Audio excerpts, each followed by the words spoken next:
Lorsque hier, la lune se leva, je supposai qu'elle voulait donner naissance à un soleil, tant elle s'étalait à l'horizon, large et plein. Mais sa grossesse n'était que mensonge, et je croirais plutôt à l'homme dans la lune qu'à la femme. Certes, il est bien peu homme, ce noctambule timide. En vérité, il chemine, plein de mauvaise conscience, par-dessus les toits. Car il est lascif et jaloux, le moine qui habite la lune. Il nourrit un désir libidineux pour la terre et toutes les joies des amoureux. Non, je ne l'aime pas, ce chat sur les toits.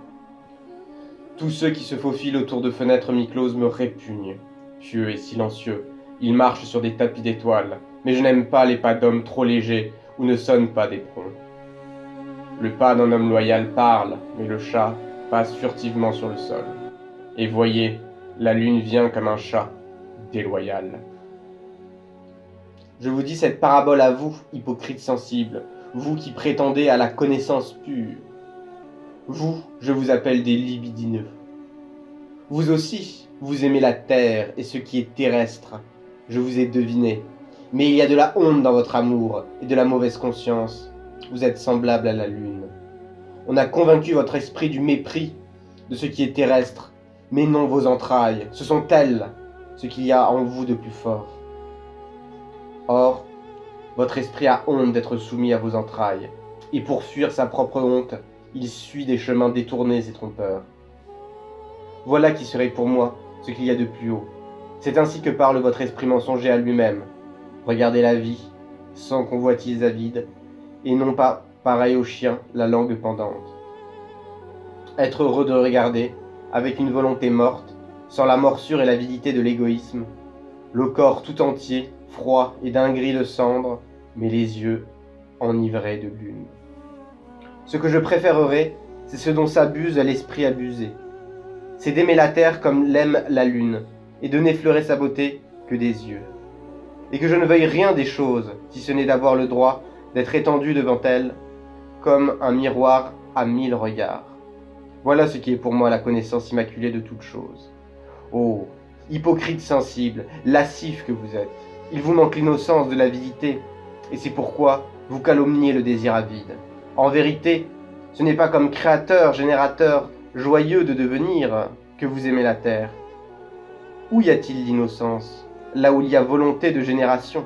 Et celui qui veut créer au-delà de lui-même, celui-là possède à mes yeux la volonté la plus pure. Où y a-t-il beauté? Là où il me faut vouloir avec toute ma volonté. Là où je veux aimer et sombrer pour qu'une image ne reste pas seulement une image. Aimer et sombrer, cela rime depuis des éternités. Volonté d'amour, c'est aussi consentement à la mort. Volonté d'amour, c'est aussi consentement à la mort. Voilà ce que j'ai à vous dire, pleutre que vous êtes. Et vous prétendez, vous les émasculés, qu'il y a de la contemplation dans vos yeux qui louchent? Et tout ce que peuvent tâter de lâches regards, tout cela, il faudrait le baptiser du mot beau. Oh, vous qui souillez tous les noms nobles. Mais ce sera votre malédiction, vous les immaculés, vous, adeptes de la connaissance pure, de ne jamais donner naissance à rien, et seriez-vous étendus à l'horizon, large et gravide? En vérité, vous avez la bouche pleine de mots nobles, et nous devrions croire que votre cœur déborde, fieffé menteur que vous êtes. Mais mes mots à moi sont des mots de peu d'importance, des mots méprisés et tordus. Volontiers, je ramasse ce qui tombe sous la table lors de votre repas.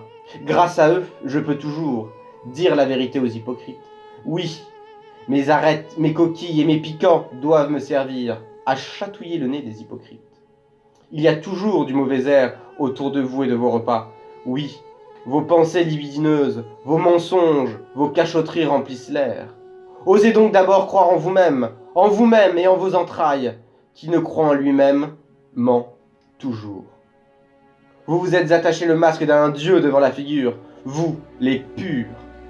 Votre ignoble ver de terre s'est réfugié dans le masque d'un dieu. En vérité, vous êtes trompeurs, vous les contemplatifs. Même Zarathustra fut jadis dupe de vos dépouilles divines. Il n'a pas su deviner le nœud de vipère dont elles étaient bourrées. Je crus jadis voir l'âme d'un dieu jouer au cœur de vos jeux. Vous, adeptes de la connaissance pure, il ne me semblait pas y avoir d'art meilleur que votre savoir-faire. La distance me cachait les déjections de serpents et l'odeur nauséabonde. Et j'ignorais que la ruse d'un lézard rôdait ici, libidineuse. Mais je me suis approché de vous. Alors le jour s'est fait pour moi, et le voilà qui vient vers vous. Et c'en est fini des amours de la lune. Regardez donc. La voilà, la lune pâle et penaude, face au soleil levant. Car le voilà qui vient, lui, l'incandescent. Son amour pour la terre vient.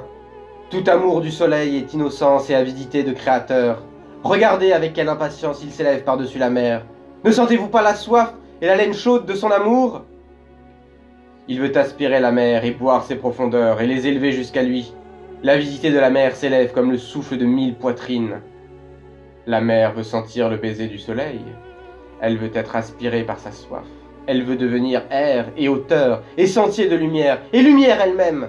En vérité, pareil au soleil, j'aime la vie et toutes les mers profondes. Et voilà ce que j'appelle connaissance. Tout ce qui est profond doit monter jusqu'à ma hauteur. Ainsi parlait Zarathustra.